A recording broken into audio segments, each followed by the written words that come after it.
क्या हाल चाल? सब बढ़िया ना? वैसे हम लोग जो है दो चर के रैखिक समीकरण में जो है इससे पहले टोटल मेथड सीख लिए।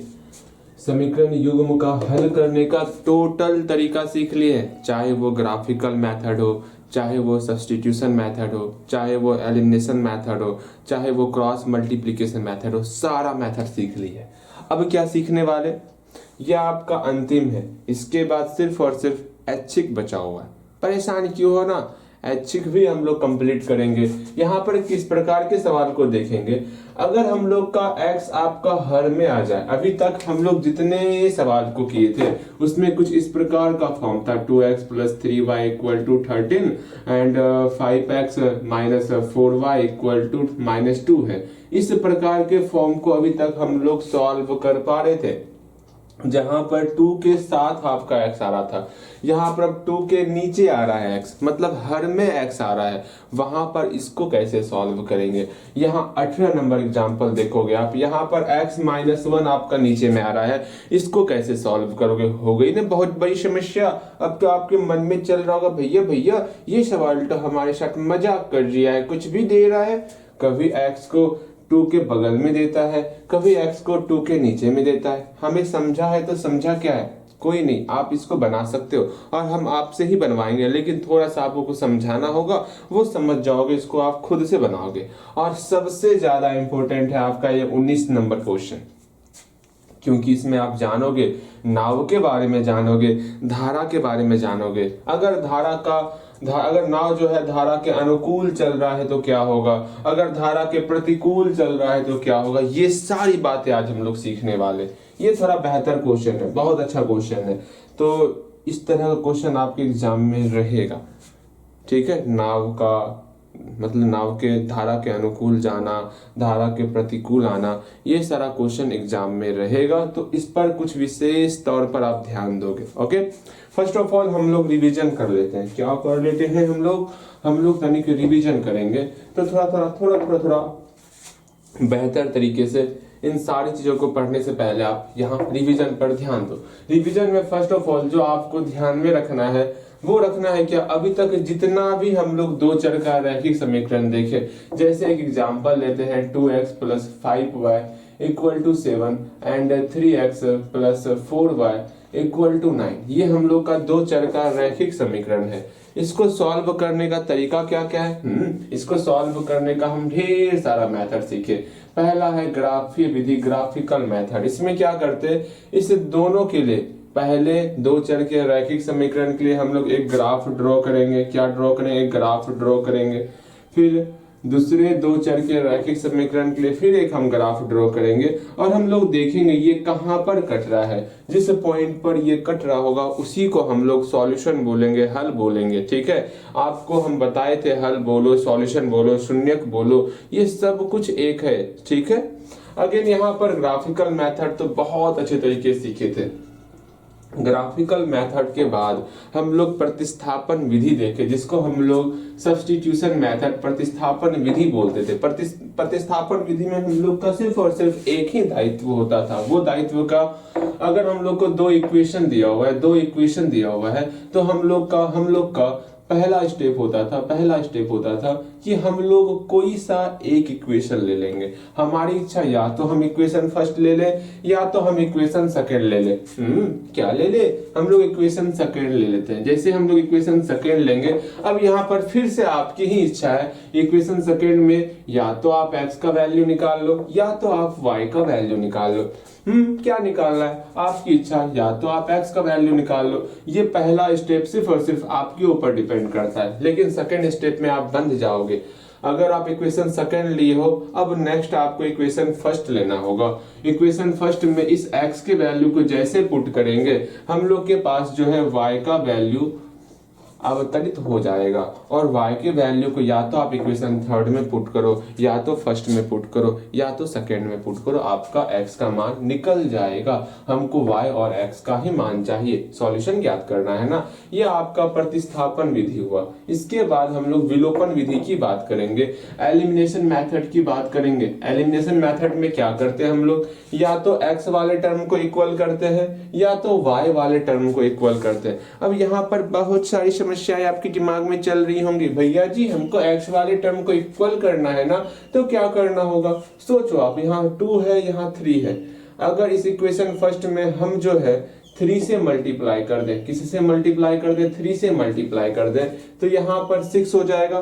कल्पना करो, कल्पना, इमेजिन, कल्पना करना है। क्या बोले हम, अगर इस 2 में इस 3 से मल्टीप्लाई कर देंगे, यहाँ 6 हो जाएगा। बिल्कुल, अगर यहाँ 3 है ना, 3 में अगर हम 2 से मल्टीप्लाई कर देंगे, क्या हो जाएगा, यहाँ पर 6 हो जाएगा। हमको इसको सेम करना था, तो आपको खुद से सोचना होगा किससे मल्टीप्लाई करें जो मेरा सेम हो जाए। समझ में नहीं आता तो एलसीएम निकाल लोगे। 2 और 3 का एलसीएम कितना होता है भैया, एलसीएम 2 और 3 का 6 होता है, ये आपको पता होना चाहिए। 6 होता है। इस 2 को 6 बनाने के लिए 3 से मल्टीप्लाई करना होगा। इस 3 को 6 बनाने के लिए हमको 2 से मल्टीप्लाई करना होगा। एलिमिनेशन मेथड में ये आपको ध्यान में रखना है। सिंपल सा मल्टीप्लाई करेंगे, सॉल्व करेंगे, हम लोग का एलिमिनेशन मेथड कंप्लीट हो जाएगा। इसके बाद अंतिम में हम लोग सीखे थे क्या, क्रॉस मल्टीप्लिकेशन मेथड, वज्र गुणन विधि। क्या सीखे थे, वज्र गुणन विधि, क्रॉस मल्टीप्लिकेशन मेथड। वज्र गुणन विधि में हम आपको बहुत प्यारा सा फॉर्मूला सिखाए थे। उसमें पहला मेथड था, पहला मेथड क्या था, सारे टर्म को हम लोग लेफ्ट साइड में लेके आएंगे, जैसे 2x प्लस 5y प्लस, मतलब यहाँ पर 7 जो है बराबर इस तरफ है ना, उसको बराबर के एक ही तरफ लाना है, ये आपको हमेशा ध्यान में रखना है। अगेन ये +9 बराबर की इस तरफ है ना, इसको एक तरफ लाना है हमको। 3x plus 4y -9 equal to 0 हो जाएगा। अब क्या करना है, सिंपल सा वही काम करना है। आपको ढूंढना होगा A1 कौन है, A2 कौन है, B1 कौन है, B2 कौन है, C1 कौन है, C2 कौन है, A1 कौन है, A2 कौन है, ये सब आपको ढूंढना होगा। जैसे ये ढूंढ लोगे, आपको पता है x कैसे निकालते हैं, y कैसे निकालते हैं। x का वैल्यू क्या हो जाएगा, हम जानते हैं x का जो भी हर होगा ना, वो आपका a b का क्रॉस मल्टीप्लाई होता। भैया ये तो हमें भी पता है तो ध्यान में रखियो हमेशा। a1 b2 minus a2 b1, यहाँ क्या हो जाएगा, a1 b2 minus a2 b1 हो जाएगा। यहाँ पर भी सेम टू सेम वही होगा, a1 b2 minus a2 b1 हो जाएगा। अब हम लोग अंश की बात करेंगे। x में कौन सा वैल्यू आएगा, x में b और c के क्रॉस मल्टीप्लाई को हम लोग लेते, b1 c2 minus b2 c1, b1 c2 minus b2 c1, ये आपको हमेशा ध्यान में रखना है। और y में हम लोग c और a के वैल्यू को लेते, c1 a2 minus c2 a1, ये आप ध्यान में रखोगे। ओके, मेरे ख्याल से आपको सारी बातें समझ में आ गई होंगे। इतनी सारी बातें समझ में आई ना, बिल्कुल समझ में आया होगा। हम लोग दो और टॉपिक पर रिवीजन करने वाले, ध्यान से उसको देखोगे, सीखोगे, समझोगे। अगेन सेकंड टॉपिक जो आपको ध्यान में रखना है वो है आपका दूरी का, चाल का, समय का, सब समझाएगा आपका भाई तेरे को, ठीक है। दूरी चाल समय की जब बात करेंगे, आपको पता होना चाहिए दूरी को हम किस में मापते हैं, समय को हम किस में मापते हैं। ऐसा नहीं भैया समय को हम किलोग्राम में मापते हैं, दांत तोड़ देंगे मोना रानी की तरह। अगेन चाल को किस में मापते हैं वो भी समझना होगा आपको। अब चाल को किस में मापते हैं, समय को किस में मापते हैं और दूरी को किस में मापते हैं। क्योंकि यहाँ पर अगर किलोमीटर में दिया हुआ है, ठीक है, आपको हम पूछेंगे, आपको ऑप्शन दे, बताओगे इस तीनों को आपके लिए हम किलोमीटर ला रहे हैं, फिर आपके लिए सेकेंड फिर आपके लिए किलोमीटर पर घंटा ला रहे हैं और घंटा ला रहे हैं, बताओगे इसमें किससे किसको मापेंगे। तुरंत आप बोलोगे भैया दूरी को हम लोग किलोमीटर में मापेंगे, बहुत अच्छे। समय को किस में मापेंगे, समय को हम लोग घंटे में अर्थात आवर में मापेंगे। अगेन चाल को हम लोग किलोमीटर पर घंटा में मापेंगे, किलोमीटर पर घंटा में मापेंगे, ये ध्यान में रखना। जैसे हमारी बाइक जो है ना, नौ नहीं, हम कितने स्पीड से चलाते हैं, 40-50 किलोमीटर पर घंटे की स्पीड से चलाते अपने बाइक को। सुनते होगे आप भैया वो 100 की स्पीड से चलाता है, ऐसा मन में कोई ना कोई आपको बोलता होगा। वो क्या है, वो आपका चाल है, ये समझना। और हम लोग कल भी देखे थे जो दूरी होता है, दूरी कैसे निकालते हैं, जब चाल और समय को आपस में गुना कर देते थे हम लोग का दूरी निकल जाता है। चाल और समय को आपस में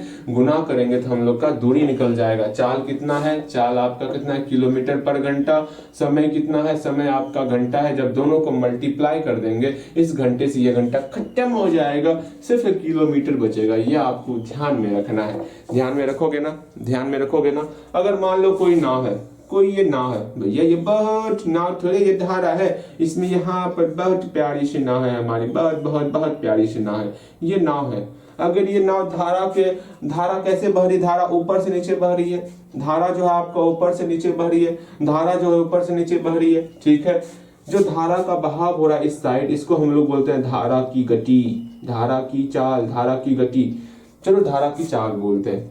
चाल समझते हो, धारा का स्पीड, धारा किस रफ्तार से नीचे जा रही है, धारा यहाँ पर किस रफ्तार से नीचे जा रही है, उसको हम लोग धारा की चाल बोल रहे हैं, ठीक है। और नाव किस रफ्तार से नीचे आ रहा है, इसको हम लोग नाव की चाल बोलेंगे। नाव की तरफ किस रफ्तार से नीचे आ रहा है, उस स्पीड को, उस गति को हम लोग नाव की चाल बोलेंगे, नाव के लिए चाल। ये दो चीज यहाँ पर अभी आपको सिर्फ वर्ड सिखा रहे हैं। कौन कौन सा वर्ड? पहला वर्ड सीखिए, धारा के लिए सीखते हैं। धारा के लिए सीख लिए, धारा की चाल, धारा की चाल क्या होती है ये समझ में आ गया, हाँ भैया। उसके बाद देखिए नाव की चाल, दो और चीज सीखेंगे काम हो जाएगा। नाव की चाल, नाव की चाल क्या होती है ये समझ में आ गया। अब तीसरा चीज आपको सीखना होगा, ये अनुकूल प्रतिकूल क्या होता है। धारा के अनुकूल, अगर हम बोले धारा के अनुकूल, इसका मतलब क्या हुआ, इसको सीख लो बेहतर तरीके से, आपको सब कुछ समझ में आ जाएगा। अगर हम धारा के अनुकूल बोलेंगे, इसका मतलब क्या, अनुकूल, अनुकूल समझते हो क्या होता है? अनु मतलब होता है पीछे पीछे पीछे पीछे आना, अर्थात अगर धारा इधर जा रहा है ना, तो धारा के साथ नाव भी आएगा, धारा के साथ नाव भी आएगा, अर्थात अगर धारा इस रफ्तार में जा रहा है और नाव भी इस रफ्तार में जा रहा है, तो हम बोलेंगे इसको कि धारा के अनुकूल गति हो रहा है। कैसे गति हो रहा है? धारा के अनुकूल गति हो रहा है। ये गति किस प्रकार का? अगर नाव भी इस रफ्तार में आ रहा है, अगर नाव भी इसी डायरेक्शन में जा रहा है जिस डायरेक्शन में आपका धारा बह रही है, तब हम लोग बोलेंगे नाव का गति कैसा है, धारा के अनुकूल है, धारा के अनुकूल नाव का गति है। ये आपको समझना होगा। जब भी धारा के अनुकूल बोलेंगे तो आपके माइंड में ये इमेजिन होना चाहिए, धारा जो ऊपर से नीचे बह रही है तो नाव भी जो है धारा के अनुकूल ही जा रहा है। समझ में आ गया? अगर धारा के प्रतिकूल बोले, इसका मतलब धारा जो है ऊपर से नीचे आ रही है और नाव ऊपर की तरफ चल रही है, नाव ऊपर की तरफ चल रही है, ये आपको समझना होगा। ये आपका धारा का प्रतिकूल, धारा के प्रतिकूल का कंडीशन हो गया।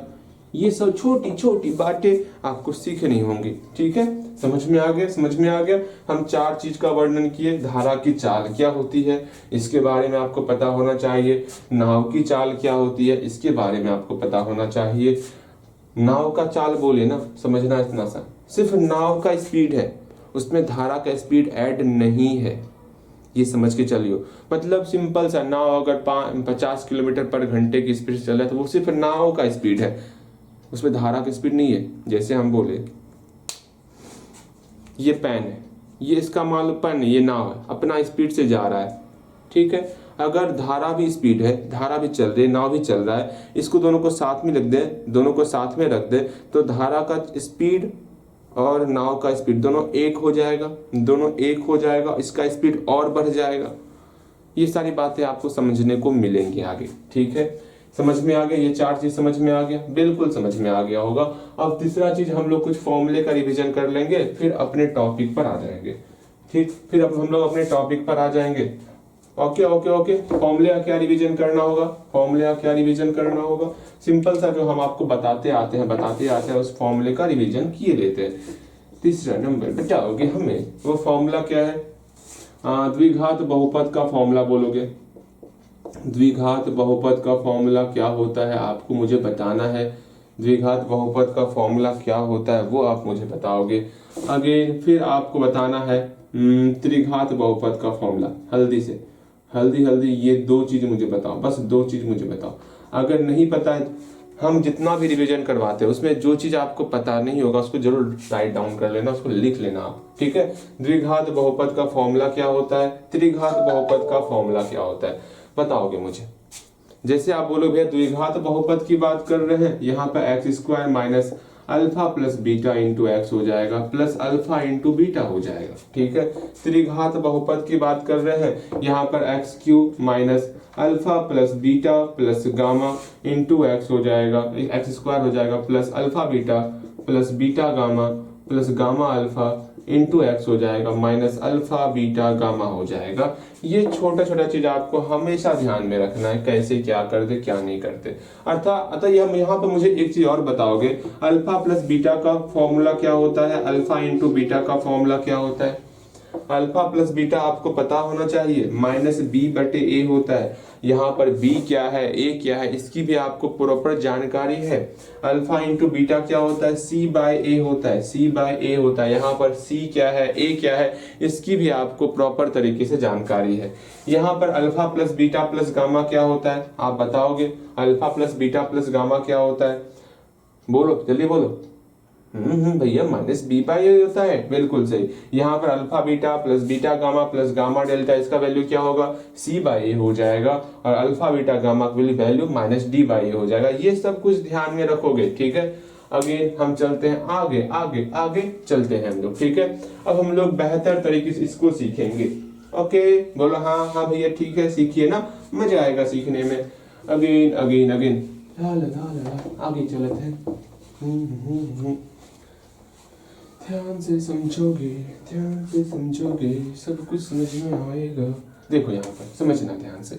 17 नंबर एग्जाम्पल देखो ध्यानपूर्वक। अभी तक हम लोग बताए ना आपको, एक बार फिर से बोल रहे हैं, अभी तक जितना भी हम लोग दो चर का रैखिक समीकरण पढ़े उसमें आपका x नीचे कभी नहीं आता था। अब पहली बार x जो है 2 के साथ आ रहा है, 3 के साथ आ रहा है। अब क्या किया जाए, आपके मन में ये बहुत सारी शंकाएं हो रही होंगी, भैया अभी तक हम लोग इस प्रकार के दो चर के रैखिक समीकरण को सॉल्व कर रहे थे, क्यों ना इसको इसी रूप में कन्वर्ट कर दिया जाए। अगर हम बोलेंगे, सुनिए ना वो मेरे प्यारे भाई, सुनिए ना, अगर आपको, हाँ भाई बोल रहे हैं, अच्छा गलती हो गया। यहाँ देखो, अगर हम आपको बोलेंगे कि हाँ यहाँ पर 2/x लिखा हुआ है, ठीक है, 2/x लिखा हुआ है, इस 2/x में जो है, इस 2/x में जो है आपको मानना है, क्या मान लेना है कि सुनो 1/x को जो है आप भी मान लो। तो क्या करोगे आप, जहां जहां आपका 1/x है उसके जगह आप भी पुट करो, तो देखो तो रिजल्ट क्या आ सकता है। मन में सोचो तो आप, अगर इस पूरे टर्म में अगर जहां पर 1/x लिखा हुआ है उसके जगह पर अगर हम भी पुट कर दे, रिजल्ट क्या आ जाएगा, मन में कल्पना करोगे तो क्या आएगा।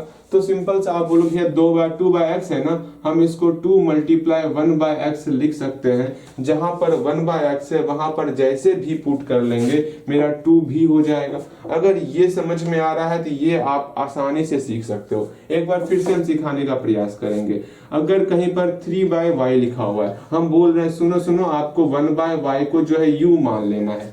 जैसे ये बातें बोलेंगे तो क्या आप 1/y को u मान के एक फॉर्म क्रिएट कर सकते हो। अगर फॉर्म क्रिएट कर पा रहे हो तो जरूर आप बेहतर तरीके से सीखोगे। यहाँ क्या करना है भैया, 1/y ना, 3 का मल्टीप्लाई किसके साथ है, 1/y के साथ है ना, और 1/y को हमको u मानना है, तो यहाँ पर इसकी जगह पर मेरा u हो जाएगा।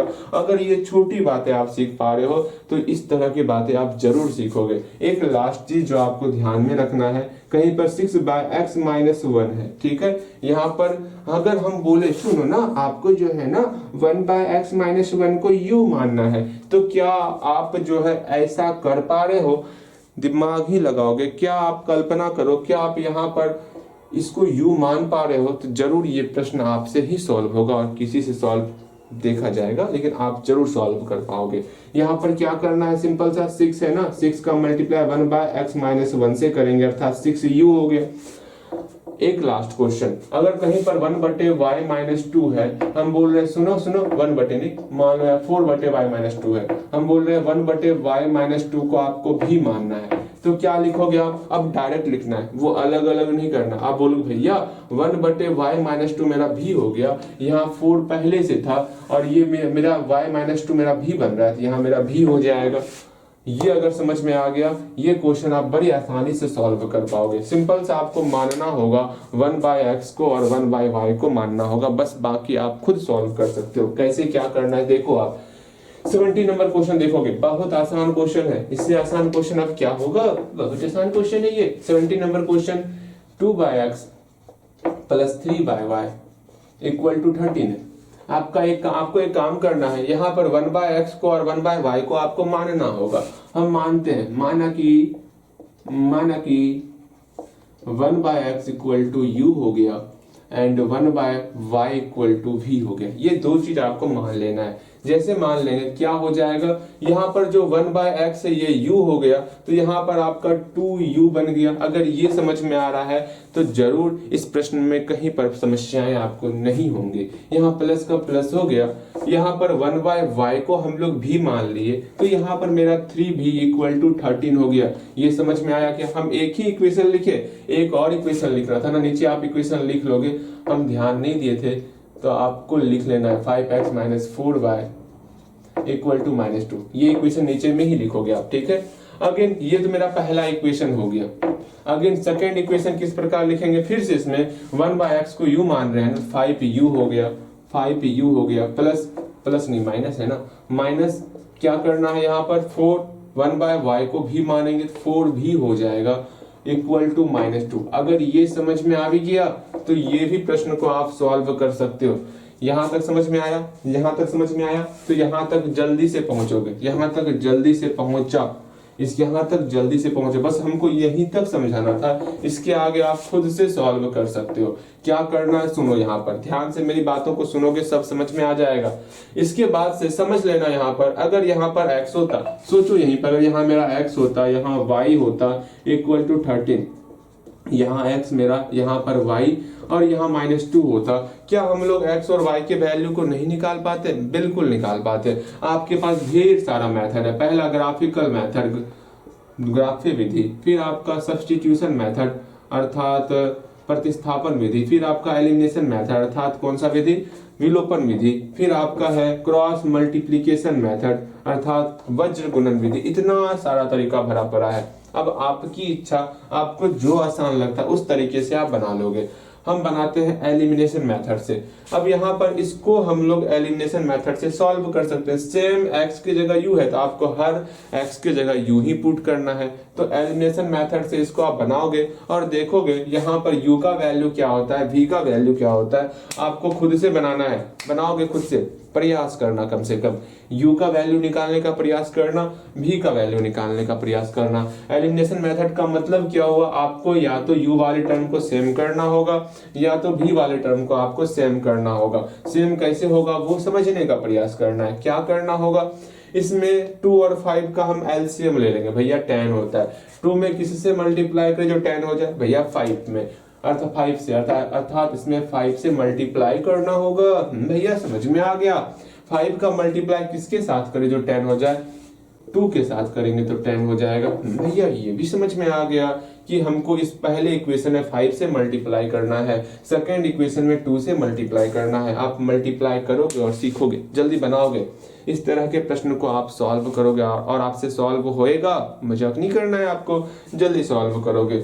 सॉल्व हो गया, सॉल्व हुआ, बिल्कुल बिल्कुल बिल्कुल सॉल्व हो गया होगा। सॉल्व हुआ होगा आपसे।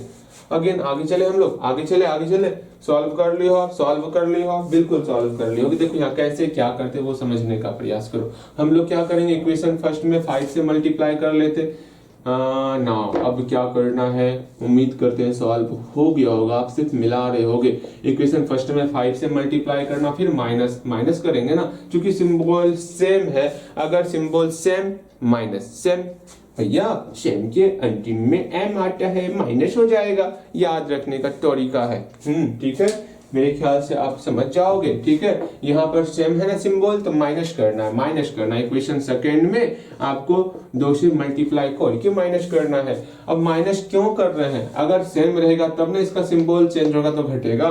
दिमाग लगाना है, अपना छोटा सा दिमाग लगाइयोगे। ठीक है, यहाँ देखो क्या करना है। इक्वेशन फर्स्ट में आप 5 से मल्टीप्लाई करो तो यहाँ 10u प्लस 15v = 65 हो गया।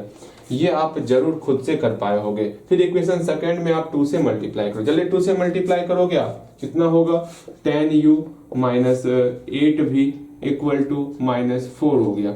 कोई दिक्कत नहीं। अब सिंबल चेंज करेंगे, क्योंकि यहाँ माइनस है ना, तो माइनस के कारण मेरा सिंबल चेंज हो गया। ये कट गया, काटा काटी हो गया। अब यहाँ पर 8 5 13 23v हो गया आपका 69 हो गया। ठीक है, अब यहाँ से v का वैल्यू अकेला करना है तो 69/23 कितना हो जाएगा, 3 हो जाएगा ना, कटी कटी के 3 हो गया, अर्थात यहाँ पर मेरा v का वैल्यू 3 निकल गया। आप u का वैल्यू किसी भी एक इक्वेशन में पुट करके आप u का वैल्यू निकाल सकते हो। जल्दी आप निकालोगे u का वैल्यू, उम्मीद करते हैं निकाल लिए होगे। देखो क्या रिजल्ट, आपका रिजल्ट निकला।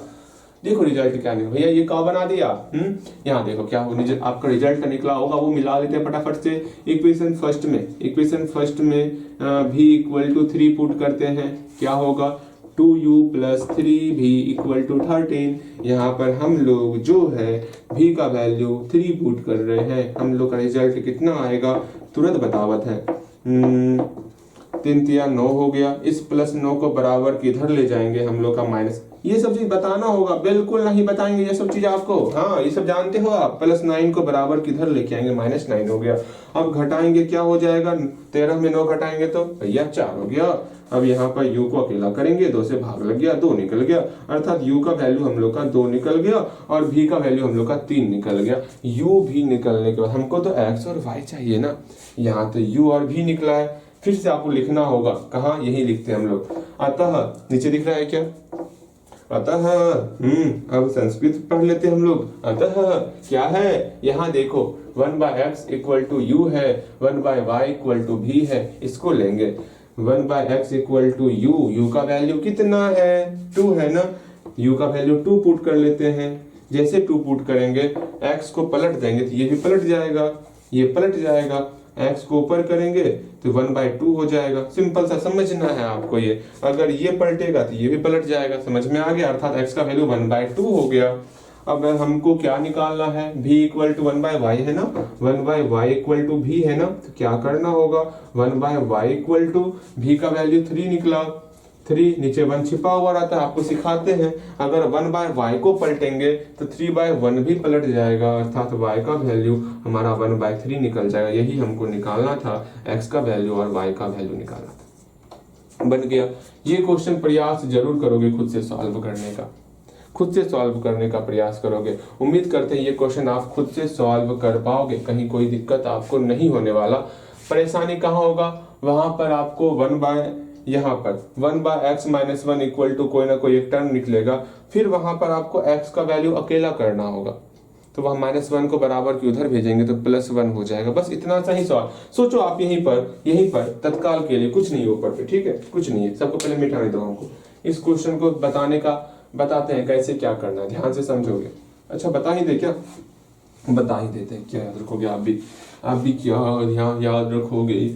ठीक है, हम 2 एग्जाम्पल बताएंगे, पूरा का पूरा चैप्टर आपको ही बनाना है, तो थोड़ी सी मदद कर देनी चाहिए, थोड़ी सी हेल्प कर देनी चाहिए। 18 नंबर क्वेश्चन देखोगे, समझोगे, जानोगे क्या करना है क्या नहीं करना है। यहाँ पर क्या करना होगा आपको, यहाँ पर है आपका 5/x-1 है प्लस 1/y-2 है इक्वल टू 2 निकल गया। ठीक है, अगेन फिर आपका 6/x-1 है माइनस 3/y-2 है इक्वल टू 1 हो गया। अब यहाँ पर करते क्या है क्या नहीं करते हैं उसको समझते हैं हम लोग। यहाँ पर अब 1/x-1 को कुछ मानेंगे, मान लेते, माना कि 1/x-1 इक्वल टू u मान लिए and 1/y-2 equal to v मान लिए। ठीक है, समझ में आ गया। अब क्या करना होगा, अब सिंपल सा एक काम करना होगा, इस इक्वेशन में पुट करो। सोचो आप यहाँ पर देयरफॉर नाउ अब क्या हो जाएगा समझना, जहां पर 1/x-1 है इसकी जगह पर u पुट करेंगे तो मेरा यहाँ 5u हो जाएगा। समझ में आ रहा है, तुरंत आपको सिखाया। इस तरह के प्रश्नों को सॉल्व करने के लिए आपको ये बात आनी चाहिए। भैया क्या आनी चाहिए, जहां पर 1/x-1 दिख रहा है उसको जैसे u मानेंगे हम लोग इसको 5u लिख रहे हैं, ये बातें आपको पता होनी चाहिए। 1/y-2 को अगर आप v पुट करोगे तो यहाँ v हो जाएगा इक्वल टू 2, ये चीज आपको पता होना चाहिए। सेम वही चीज यहाँ पर 1/x-1 को हम u पुट कर रहे हैं तो हम लोग का 6u हो गया माइनस यहाँ पर 3v हो गया, ये चीज आपको पता होना चाहिए। ओके, इसको आप इक्वेशन फर्स्ट मानोगे, इसको इक्वेशन सेकंड मानोगे, इसको सॉल्व करोगे आप और u और v का वैल्यू बताओ तो क्या आता है। किसी भी मेथड का प्रयोग करो, यहाँ पर कोई पाबंदी नहीं है। आपको बस हमें u और v का वैल्यू बताना है, क्या निकलेगा क्या नहीं निकलेगा। जल्दी से मुझे बताओगे u और v का वैल्यू क्या निकल रहा है। तुरंत आप बोलोगे भैया सुनिए ना, u और v का वैल्यू हम निकाल लिए, u और v का वैल्यू कुछ ना कुछ हमसे निकल गया, निकलना चाहिए कुछ ना कुछ आपसे।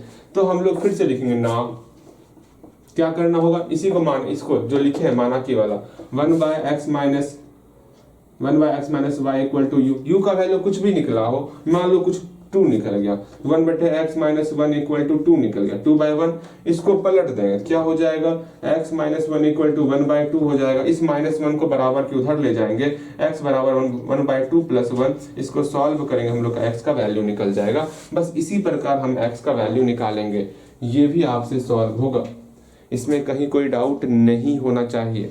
ओके हाँ, अगर यहाँ पर x माइनस वाई का फॉर्म आ गया, यहाँ पर कुछ अलग फॉर्म आ गया, तब यहाँ पर फिर से एक इक्वेशन क्रिएट हो जाएगा। ऐसा क्वेश्चन आएगा जहां पर आपको 2 बार विलोपन विधि का प्रयोग करना हो। चलो कोई ने भी नहीं आया है ना, सिंपल सा 18 नंबर क्वेश्चन आप सॉल्व करोगे। अब हम लोग 19 नंबर प्रश्नों को बेहतर तरीके से देखेंगे। ठीक है, बेहतर तरीके से देखते हैं। यहाँ देखो ध्यानपूर्वक, क्या करना है क्या नहीं करना। इसको मिटाते हैं, इसको मिटाते हैं।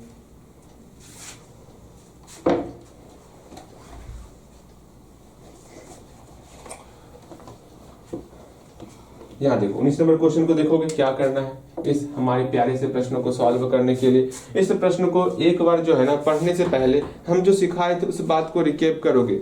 इसमें इसको सीख फिर से समझो, ध्यान से समझो। इस 19 नंबर प्रश्न को बनाने से पहले आपको जो हम सिखाए थे अनुकूल का कंडीशन, प्रतिकूल का कंडीशन, एक बार रिकेप कर लो। हम क्या बताए थे आपको, ऐसी कौन कौन सी जानकारी आपको हम बताए थे, क्या कि आपको 4 चीज पता होना चाहिए। क्या, धारा की चाल। धारा की चाल का मतलब क्या हुआ, धारा की चाल का मतलब हो गया कोई धारा ऊपर से नीचे की ओर बह रही है, कोई धारा ऊपर से नीचे की ओर बह रही है, इस धारा की गति क्या है, अर्थात उसी को हम लोग चाल कह रहे हैं। धारा की चाल के बारे में आपको पता होना चाहिए। हाँ जी, आगे नाव की चाल के बारे में पता होना चाहिए, नाव की चाल क्या होती है। जो नाव का स्पीड होगा, मान लो नाव जो है ऊपर नीचे आ रहा है, धारा के साथ नीचे आ रहा है, तो इसको हम नाव की चाल बोलेंगे, जो नाव का स्पीड होगा। फिर आपको पता होना चाहिए धारा के अनुकूल, धारा के अनुकूल अगर नाव की चाल बोलेंगे, धारा के अनुकूल अगर नाव की चाल बोलेंगे, इसका मतलब क्या हुआ ये भी समझना होगा आपको।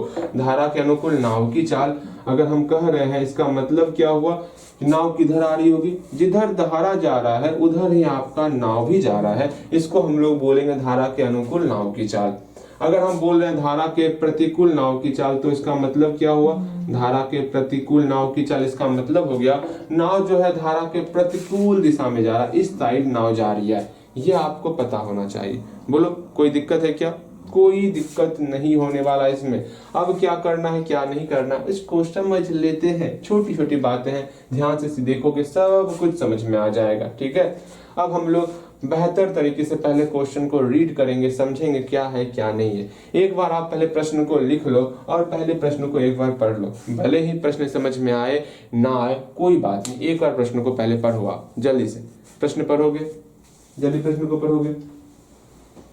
यहाँ देखो हमारे प्रश्न में क्या कहा गया, एक नाव जो है 10 घंटे में, समय दे दिया गया आपको, 10 घंटे में धारा के प्रतिकूल 30 किलोमीटर तथा धारा के अनुकूल 44 किलोमीटर जाती है। बस यहीं तक रुक जाओ भैया, आगे मत बढ़ना, आगे मत बढ़ना, बस यहीं तक रुक जाओ आप। यहाँ क्या बोला गया, कोई नाव है जो 10 घंटे में धारा के प्रतिकूल और धारा के अनुकूल जाती है। मतलब हुआ क्या, समझना समझना समझना, हम जो बोल रहे हैं उस बात को समझना। हम क्या बोले, बात को समझोगे। जैसे यहाँ पर ये नाव, ये धारा है, ये धारा है हम लोग का, यहाँ नाव है हम लोग का। ठीक है, यहाँ नाव है हम लोग का। क्वेश्चन में ये कहा गया है कि नाव जो है 10 घंटे में ही जो है आपका धारा के अनुकूल और धारा के प्रतिकूल। धारा के अनुकूल की बात करें, धारा के अनुकूल कितना आ रहा है, धारा के अनुकूल जो है ये आपका 30 किलोमीटर आ रहा है। ठीक है, और धारा के प्रतिकूल कितना जा रहा है, धारा के प्रतिकूल जो है आपका 44 किलोमीटर जा रहा है। ये आपका 44 किलोमीटर जा रहा है। इतना डिस्टेंस कवर करने में इसको टोटल कितने समय, कितना टाइम लगता है, इसको टोटल समय लगता है 10 घंटा। टोटल समय कितना लगता है, 10 घंटे का समय लगता है। ये बातें समझ में आ गई, ठीक है। ये हम लोग का पहला कंडीशन दिया हुआ है, ये हम लोग का पहला कंडीशन दिया हुआ है। सेकंड कंडीशन क्या दिया हुआ है, नहीं समझ रहे हो, ध्यान से समझो हम क्या कहना चाह रहे हैं, ध्यान से समझो। कोई नाव जो है धारा के अनुकूल आ रही है 30 किलोमीटर और धारा के प्रतिकूल जा रही है, इधर जा रही है कितना किलोमीटर, 44 किलोमीटर, तो इसको टोटल समय लगता है 10 घंटे का समय लगता है, ठीक है। फिर बोला जा रहा है 13 घंटे में जो है वो 40 किलोमीटर धारा के प्रतिकूल और 55 किलोमीटर धारा के अनुकूल जाती है। थोड़ा सा कुछ देर के लिए आप सिर्फ मेरी बातों को सुनो, हल्का सा आपको तकलीफ होगा कि हाँ भैया नई नई बातें हैं, पहली बार हम अनुकूल प्रतिकूल ये हमारे माइंड में आ रहा है। पहले इससे पहले कभी हम लोग का धारा के अनुकूल धारा के प्रतिकूल ऐसा वर्ड हम नहीं सुने थे।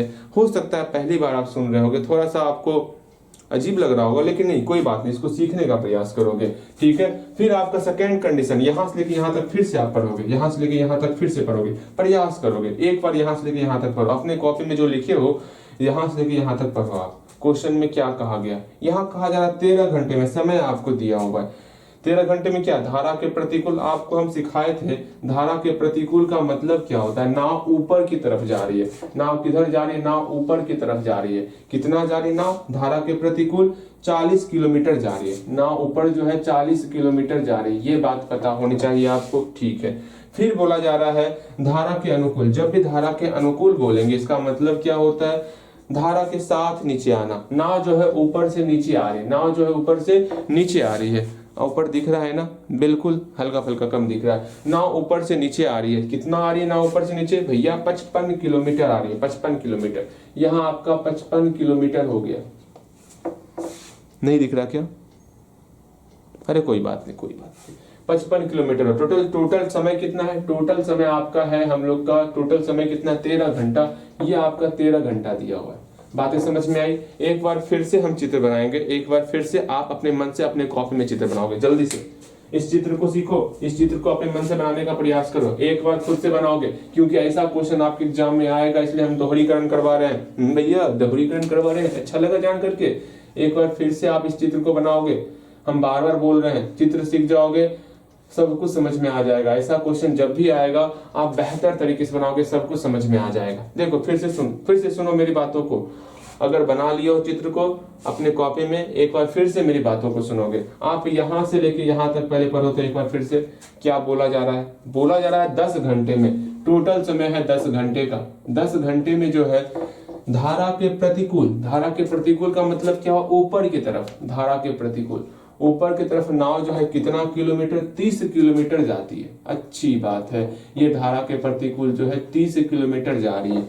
अगेन फिर बोला जा रहा है धारा के अनुकूल जो है 44 किलोमीटर। धारा के अनुकूल का मतलब वह नीचे की तरफ आना, नाव जो है नीचे की तरफ जो है 44 किलोमीटर आ रही है। ये छोटी छोटी बातें आप ध्यान में रखोगे। समझ में आ गया, ये पहला कंडीशन समझ में आ गया। उसके बाद बोला जा रहा है आपका, यहां से लेके यहां तक पढ़ोगे फिर से आप 13 घंटे में, समय आपको 13 घंटे दिया हुआ है, समय आपको 13 घंटे दिया हुआ है। 13 घंटे में 40 किलोमीटर धारा के प्रतिकूल जो है 40 किलोमीटर ऊपर जा रहा है। धारा के प्रतिकूल कितना किलोमीटर बोलिएगा, 40 किलोमीटर। फिर उसके बाद बोला गया है धारा के अनुकूल 55 किलोमीटर। धारा के अनुकूल जो है ये कितना, 55 किलोमीटर आ रहा है। बहुत खूब, अगर ये छोटी छोटी बातें समझ गए होगे सब कुछ समझ में आ जाएगा। उसके बाद जब भी नाव का सवाल आएगा तो ये आपको सेम यहाँ पर मानना है, सेम यहाँ पर 4 चीजें लिखना है जो अभी लिखने वाले। जब भी नाव का सवाल है, ये तो अभी जो चित्र बना है ये अपने प्रश्न को पढ़ करके चित्र बनाए, ठीक है। जब भी नाव का सवाल या धारा का सवाल आएगा, जो भी हम चीज यहाँ लिख रहे हैं वो आपको सेम टू सेम कॉपी कर लेना। वो क्या करना है, ध्यान से समझोगे। पहला चीज धारा की चाल लिखना है, फिर आपको नाव की चाल लिखना है। ओके, समझ में आ गया। फिर आपको धारा के अनुकूल नाव की चाल और धारा के प्रतिकूल नाव की चाल, ये 4 चीज आपको लिखना होगा। लिखते हैं हम लोग, क्या क्या लिखना है, मान लेंगे, माना कि नाव की चाल। हमको 4 चीज पता होना चाहिए। जब भी नाव और धारा का सवाल आए आपके एग्जाम में, आपको 4 चीज पता होना चाहिए, ठीक है। क्या क्या, नाव की चाल कितना, x किलोमीटर पर घंटा। भैया हम कैसे जानेंगे, नाव की चाल ही मानना होगा। देखो यहाँ पर है ना धारा की चाल और नाव की स्थिर पानी में चाल, ये आपको ज्ञात करने के लिए कहा गया है, तो इसी को आपको x और y मानना होगा। तो मान रहे हैं, क्या दिक्कत है।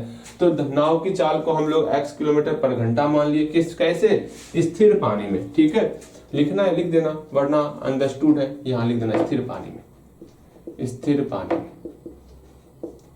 ओके, समझ में आ गया। फिर लिखना है धारा की चाल, धारा की चाल क्या हो जाएगा भैया, धारा की चाल y किलोमीटर पर घंटा, ये मान लिए, जो हमको प्रश्न में कहा गया था वो मान लिए। आपकी इच्छा है, आप इसी को y मान लो, इसी को x मान लो, वो आपकी इच्छा है, ऐसी कोई पाबंदी नहीं है मेरे पास। ठीक है, हम लोग मान लिए कि नाव की चाल हो गई x किलोमीटर पर घंटा और धारा की चाल हो गई y किलोमीटर पर घंटा। समझ में आ गया। अब दो चीज और आपको लिखना होगा, पुनः हम लोग और मानेंगे क्या, धारा के अनुकूल और धारा के प्रतिकूल, ये दो चीज कहा गया है। धारा के प्रतिकूल और धारा के अनुकूल दो चीज कहा गया है ना, तो उसको मानते हैं। धारा के अनुकूल, धारा के, बोलिएगा मेरे साथ, धारा के अनुकूल जब भी बोल रहे हैं, क्या आपको समझ में आ रहा है हम क्या बोलना चाह रहे हैं। धारा के अनुकूल जब भी बोलेंगे, अर्थात धारा के अनुकूल मतलब धारा के साथ, धारा के अनुकूल धारा के अनुकूल नाव की चाल, नाव की चाल क्या हो जाएगा, सोचो, आप खुद सोचने का प्रयास करो। नाव की चाल तो अभी x है, हाँ भैया x है। अब धारा के अनुकूल जा रहा है, धारा के साथ जा रहा है, तो धारा का चाल भी ऐड हो जाएगा ना नाव के साथ। सोचो तनिक, सोचो, फिर से सोचो। नाव इधर आ रही है, धारा के साथ नाव जा रही है, धारा के साथ नाव जा रही है। धारा का चाल कुछ भी होगा, नाव का चाल कुछ भी होगा, जब दोनों एक ही साथ चलेगी तो धारा का चाल नाव के चाल के साथ जुट जाएगा। अर्थात अर्थात अर्थात धारा के अनुकूल बोला जाएगा, तो ये धारा का चाल और नाव का चाल दोनों ऐड कर देंगे। नाव का चाल आपका x है, धारा का चाल y माने हो, x और y दोनों जुट जाएगा, अर्थात x प्लस y हो जाएगा। ये समझने का प्रयास करो, x प्लस y किलोमीटर पर घंटा हो जाएगा। समझ में आ गया, समझ में आ गया, बिल्कुल समझ में आपको आ गया होगा। अगेन धारा के प्रतिकूल की बात करेंगे हम लोग, धारा के प्रतिकूल की बात करेंगे। भैया ये सब चीज तो अभी जाने हम, ये आप बताए थे हमको। जब मान लीजिए ये नाव है, धारा के साथ चल रहा है ना, तो नाव का चाल और धारा का चाल तो ऐड हो जाएगा। बिल्कुल आप सही सोच रहे हो। अगर धारा के प्रतिकूल बात करेंगे, धारा के प्रतिकूल नाव की चाल की बात करेंगे, तो क्या हो जाएगा। सिंपल सा आपके मन में चल रहा, भैया प्रतिकूल बोल रहे हैं, विपरीत चल रहा है। सोचो ना, प्रतिकूल बोले, नाव ऊपर की तरफ चल रही है, धारा ऐसे बहेगा, नाव ऐसे जाएगा। आप खुद जो जब आप जो है धारा उधर से बह रही है, आप ऐसे तैर रहे हो, आपका स्पीड खुद ब खुद कम हो जाएगा। आप इमेजिन करना। और धारा के साथ आप बहोगे ना, मतलब तैरोगे ना, तैरने तो आता नहीं है, सिर्फ चलना है आपको। अगर धारा के साथ हम लोग चल रहे हैं, हटो पानी हटो पानी हटो पानी हटो, हटना क्या, धारा आपको खुद ले जा रही है, क्योंकि आप धारा के साथ जा रहे हो। बात को समझना, अगर धारा के साथ आप गति करोगे आपकी स्पीड बढ़ जाएगी, और धारा के विपरीत आप गति करोगे आपकी स्पीड कम हो जाएगी। यहाँ पे प्रतिकूल का मतलब है विपरीत जाना, प्रतिकूल का मतलब विपरीत जाना। देखो ना, प्रति है, इसको आप विपरीत से ध्यान में रखो, प्रतिकूल को आप विपरीत से ध्यान में रखो। धारा के प्रतिकूल जाना अर्थात विपरीत जाना, धारा के विपरीत जाना, धारा के प्रतिकूल जाना मतलब स्पीड कम हो जाएगा, नाव के स्पीड में धारा की स्पीड घट जाएगा। ये समझ में आ भी गया, बिल्कुल आपको समझ में आ भी गया होगा। हाँ जी, समझ में आ गया आपको। अगेन आगे चलते हैं हम लोग। यहाँ तक पहुंचने के बाद थोड़ा शांत हो जाओगे आप, थोड़ा शांत हो जाओगे। शांत हो गए होगे, बिल्कुल। अब देखो हम इक्वेशन कैसे बनाएंगे वो समझो। हाँ, चित्र को देखो तब समझ में आएगा आपको। ठीक है, यहाँ समय दिया हुआ है, यहाँ पर क्या दिया, समय दिया हुआ है, इसका समय निकालोगे आप। अब आपको पता चल गया है, अगर नाव, समझना, थोड़ा देर अपने आप को शांत रख लेना, जो हम बोलेंगे समझने का प्रयास करना। ठीक है, समझो, फिर से समझने का प्रयास। ये नाव है, शांत हो गए हो, पूरा शांत। सुनो, नाव ऊपर से नीचे आ रही है, टोटल 44 किलोमीटर चली, ये दूरी हो गया, ये दूरी हो गया, हाँ भैया ये दूरी हो गया, ठीक है, ये दूरी हो गया। हमको समय दिया हुआ है, समय कितना दिया 10 घंटा। हम जानते हैं समय कैसे निकालते हैं। समय कैसे निकालते हैं पता है आपको भैया? समय कैसे निकालते हैं पता है? समय कैसे निकालते हैं? समय याद पारो, आपको दूरी बराबर सिखाए थे ना, चाल गुना समय सिखाए थे आपको, चाल गुना समय। हाँ भैया चाल गुना समय आप सिखाए थे हमको। यहाँ से समय कैसे निकालेंगे? जब दूरी में चाल से भाग दे देंगे, जब दूरी में चाल से भाग दे देंगे, अर्थात इस चाल से जब हम दूरी में भाग दे देंगे तो हम लोग का समय निकल जाएगा। बहुत अच्छी बात है, बहुत बहुत बहुत अच्छी बात भैया बोले हैं। अगर दूरी में चाल से भाग दे दिए समय निकल जाएगा। सेम वही चीज यहाँ करना है। दूरी आपका कितना दिया हुआ है भैया? दूरी हम लोग का 44 किलोमीटर दिया हुआ है। समय पता है, कुछ ना कुछ तो पता है। क्या आपको पता है अगर नाव धारा के अनुकूल जा रही है, अगर नाव धारा के अनुकूल जा रही है, इसका चाल कितना हो जाएगा? चाल कितना हो जाएगा भैया? अगर नाव जो है ना धारा के अनुकूल आएगी ना, इसका चाल जो है x + y हो जाएगा। ठीक है, हमको समय से मतलब है। दूरी है चाल है, दूरी है चाल है, दूरी है चाल है, समय निकलेगा, समय निकलेगा, समय निकलेगा, समय निकलेगा। बताओ, दूरी दिया हुआ है, चाल दिया हुआ है, समय निकल जाएगा। जब शांत ऊपर भूल गए कोई बात, मैं फिर से समझाऊंगा। नया नया क्वेश्चन है, हल्का दिक्कत हो रहा होगा, लेकिन अभी जो बोल रहे हैं उसको सीखने का प्रयास करो। दूरी दिया हुआ है, चाल दिया हुआ है, क्या समय निकलेगा? हाँ भैया समय निकलेगा। कैसे समय निकलेगा? दूरी में चाल से भाग दे देंगे, दूरी में चाल से भाग दे देंगे, समय निकल जाएगा। दूरी 44 है, चाल x + y है। 44 में x + y से भाग दे दिए। 44 में जैसे हम जो है x + y से भाग दे देंगे, हम लोग का समय निकल जाएगा। ठीक है, अब हम नीचे से ऊपर जा रहे हैं, नीचे से ऊपर जा रहे हैं। इस कंडीशन में दूरी कितना हो गया भैया? दूरी हमको दिया हुआ है 30 किलोमीटर। अच्छी बात है। जो हम लोग नीचे से ऊपर जाते हैं तो चाल कितना हो गया भैया? धारा के आप प्रतिकूल जा रहे हैं ना, धारा के प्रतिकूल जाइएगा तो स्पीड कम हो जाएगा। ये तो बात बिल्कुल सही कहे, x - y हो जाएगा, x - y हो जाएगा। हाँ भैया वो तो बात बिल्कुल सही कह रहे हैं। इस कंडीशन में समय क्या होगा? दूरी में चाल से भाग कर देंगे। दूरी कितना है? 30 ना, 30 में आप चाल से भाग कर दो, 30/x - y हो गया। अब बोला जा रहा है दोनों को मिला करके समय कितना है? 10 घंटा। अगर दोनों को मिला देंगे समय को, इसके लिए भी समय निकाल लिए, इसके लिए भी समय निकाले, दोनों को मिला दिए तो हम लोग का 10 घंटा हो गया। ये हम लोग का पहला इक्वेशन आ गया। समझ में आया कैसे निकाले? बिल्कुल समझ में आया होगा। आगे देखो, समझ में आ गया? समझ में आया? समझ में आया? बिल्कुल समझ में आपको आया होगा। हाँ, समझने का प्रयास करें। एक बार हम इसको देख के समझाते हैं आपको। यही चीज, सेम चीज आपको हम इस चित्र को देख के समझाते हैं। टोटल 10 घंटे का समय था, टोटल 10 घंटे का समय था। हाँ, इसके लिए समय प्लस इसके लिए समय को जोड़ देंगे, 10 के बराबर हो जाएगा। इस 44 के लिए समय कैसे निकलेगा? दूरी में चाल से डिवाइड करना है। 44 में चाल से डिवाइड करेंगे, 44 बटे जब हम नीचे आएंगे चाल क्या हो जाएगा? धारा के अनुकूल आएंगे, चाल क्या हो जाएगा? धारा के अनुकूल चाल x + y, स्पीड बढ़ रहा है ना, नीचे आ रहा है, स्पीड बढ़ रहा है ना, x + y।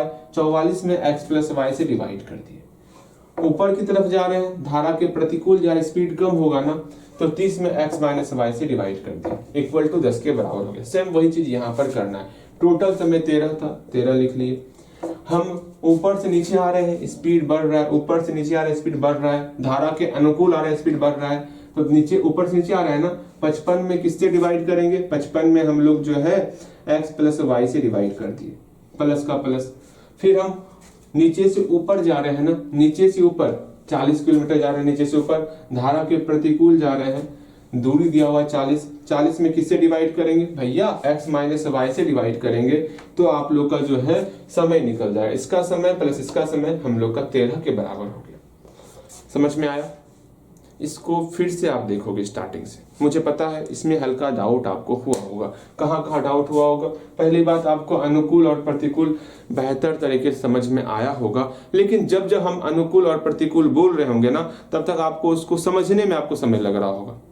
हल्का हल्का समय लगेगा, बेहतर तरीके से आप खुद ब खुद सीख जाओगे। ठीक है, नया क्वेश्चन था, थोड़ा सा आपको दिक्कत तो हुआ होगा, लेकिन दिक्कत उतना नहीं होगा, ये बात मुझे पता है। यहाँ पर आप x + y को जो है कैसे सॉल्व करोगे? x + y नीचे की तरफ है, सेम इसको कैसे सॉल्व करना है, अभी जो आपको ये तरीका सिखाया उसी तरीके से सॉल्व करोगे। सॉल्व कर दें क्या इसको, कि सॉल्व कर लोगे? इसको आप प्रयास करोगे तो सॉल्व करने का क्या करना होगा, आपको मानना होगा। मानते, माना कि क्या मानेंगे बोलिएगा, 1/x plus y,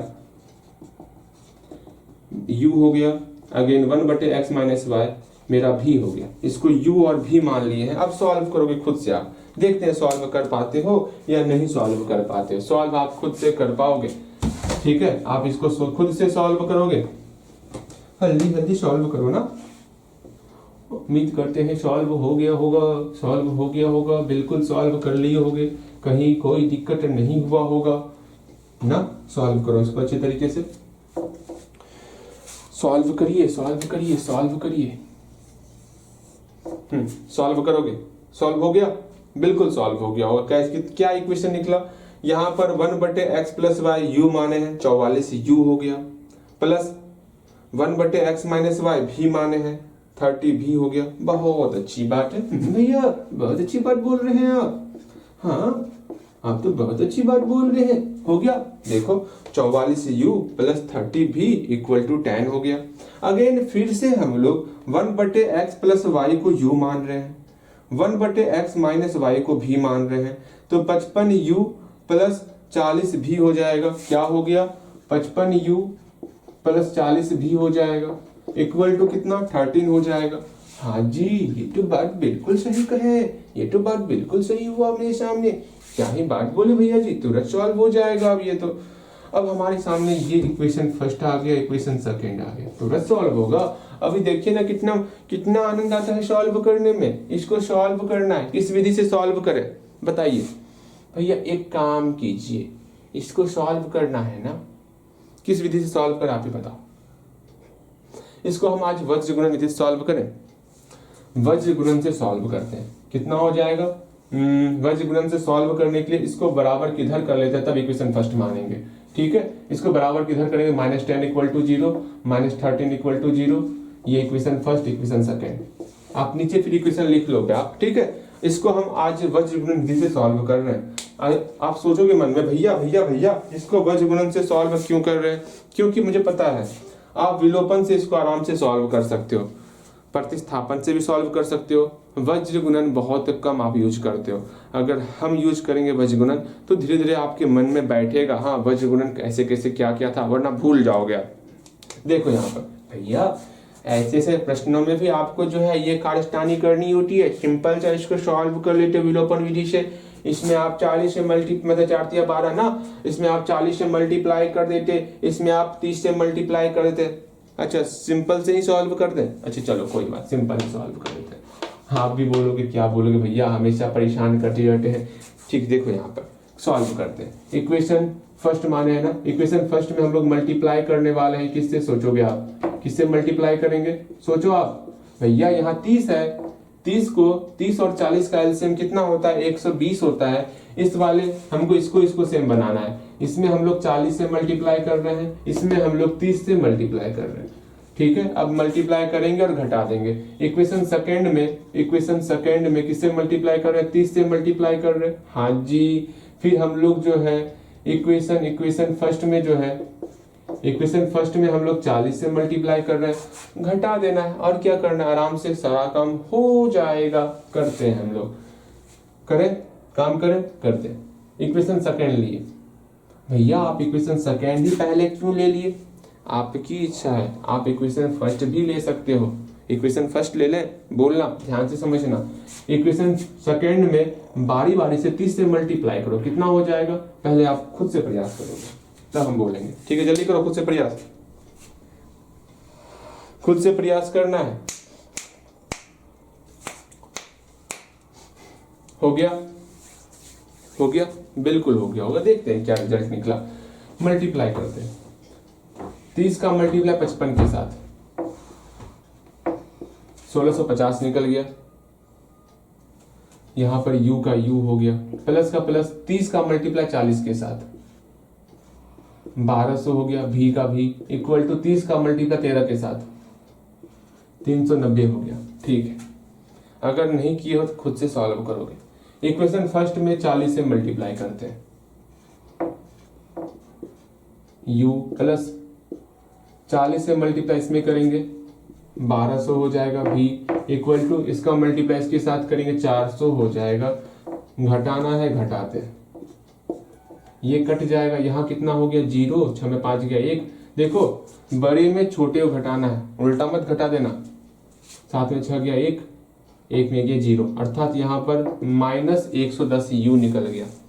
equal to का इक्वल टू 400 में 390 घटाओ कितना हो जाएगा -10 हो जाएगा। भैया ये कैसे हो रहा है, देखो बड़े में छोटे घटाएंगे, 400 में 390 घटाएं 10 हो गया। चूंकि बड़ा का चिन्ह माइनस था इसलिए यहाँ माइनस लगा।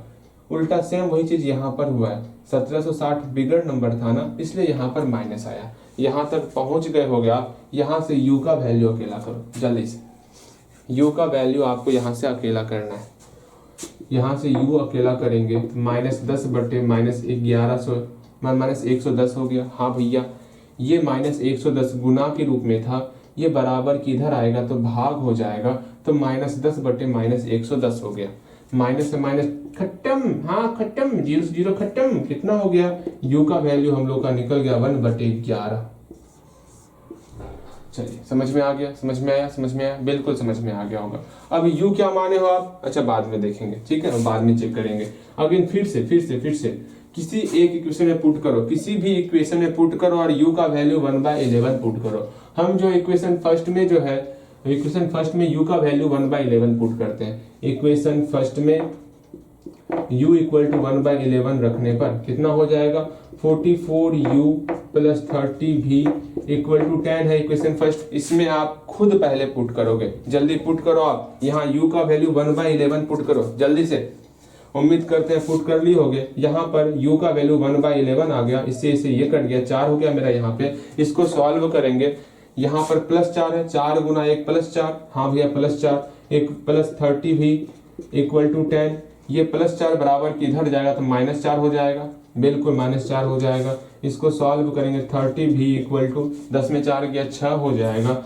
अगेन v इक्वल टू 6/30 अर्थात 6 पंचे 30 हो गया। v का वैल्यू मेरा 1/5 निकल गया। बस u और v का मान निकाल लिए, अब x और y का मान निकालना है। कहाँ बताएं आप, कहाँ बताएं, इसको मिटा दे इधर। हाँ u और v, अच्छा u v का मान निकला ना, u v का मान निकला, यहाँ तक पहले पहुंचो जल्दी, यहाँ तक पहुंचो। u v का मान हम लोग निकाल चुके हैं, कहीं पे लिख लो u का मान इतना, v का मान यहाँ लिख लेते हैं हम लोग। u बराबर कितना निकल गया 1/11 और v बराबर कितना निकला 1/5। इसको मिटाएंगे अभी हम लोग, जल्दी से करोगे आप। यहाँ से यहाँ तक बेहतर तरीके से देख लो, कहीं कोई डाउट है तो पूछो, कहीं कोई डाउट नहीं होगा, ठीक है। इसको मिटाते हैं, इसको मिटाओ बटे।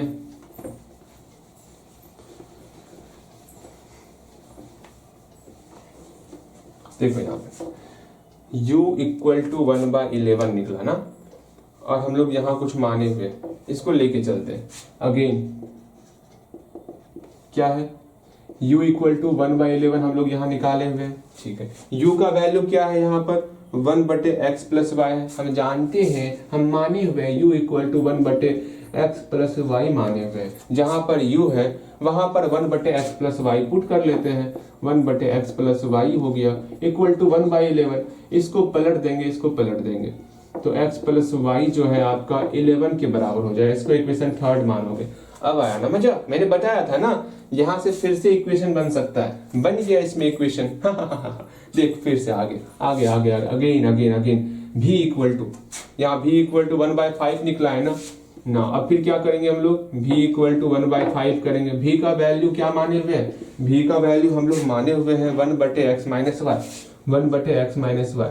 यहाँ पुट करोगे और बताओगे x माइनस वाई का वैल्यू कितना निकला, जल्दी से x माइनस वाई का वैल्यू कितना निकला बताओगे।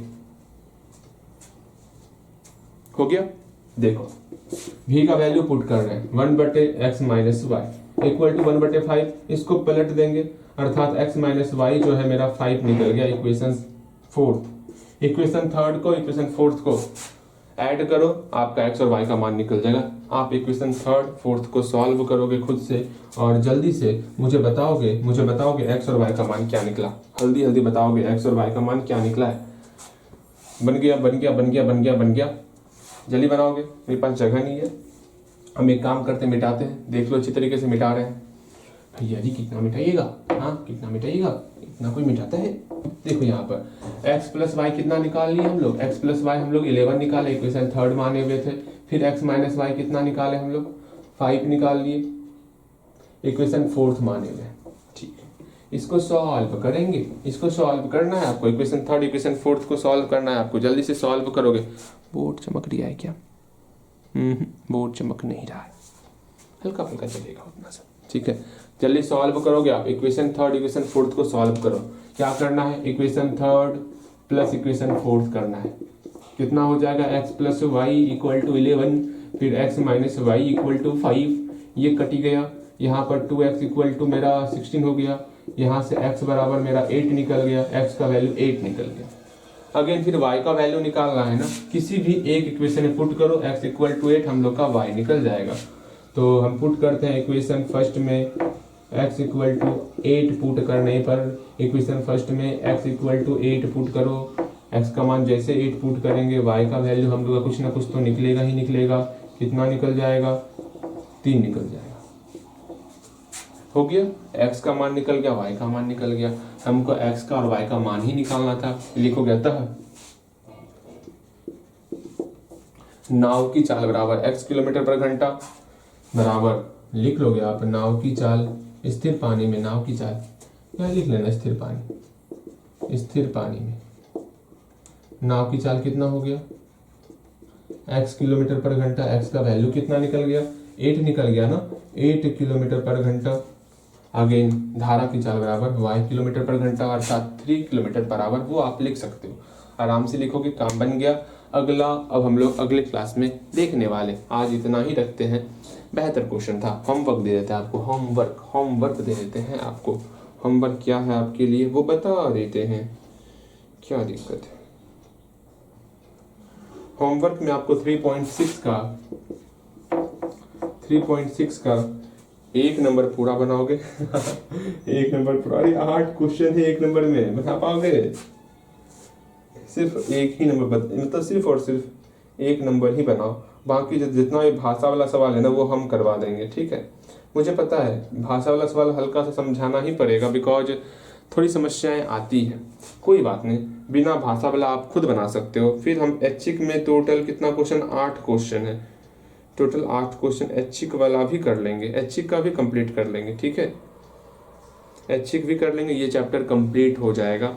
8 क्वेश्चन है तो कितना दिन लगेगा, आराम से 2 दिन करीबन लगेगा, 2 दिन। और कल का क्लास में तो वो 3 क्वेश्चन करवाएंगे। टोटल यहाँ से 3 क्लास और है, 3 दिन का पढ़ाई और करना है आपको, ये चैप्टर कंप्लीट हो जाएगा। ओके, आप भी मन में सोच रहे हो जल्दी से चैप्टर कंप्लीट हो, टेंशन खत्म होगा।